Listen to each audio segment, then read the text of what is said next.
آزمائش کے لیے چنے جانے والوں کی دعائیں بھی اللہ نے قبولیت کے لیے چن رکھی ہوتی ہیں۔ وہ تمہارے ہاتھوں کو تب تک خالی نہیں کرتا جب تک وہ انہیں اور بہترین سے نہ بھر دے۔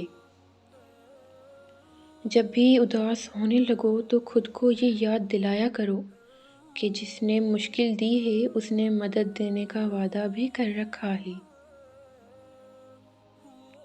وہ آزماتا اسی چیز سے ہے جو تمہیں بے حد پیاری ہوتی ہے، تاکہ اس چیز کے ملنے کی تڑپ تمہیں اللہ سے ملوا دے۔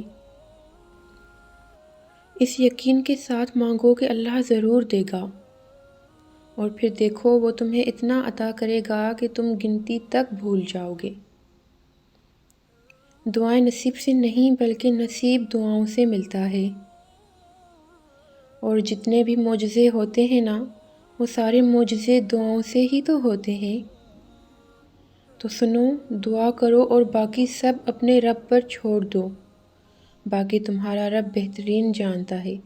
تم تو اپنی زندگی کو دعا کے ذریعے بدل سکتے ہو، اپنے نصیب میں دعا کے ذریعے وہ سب ڈال سکتے ہو جو تم چاہتے ہو۔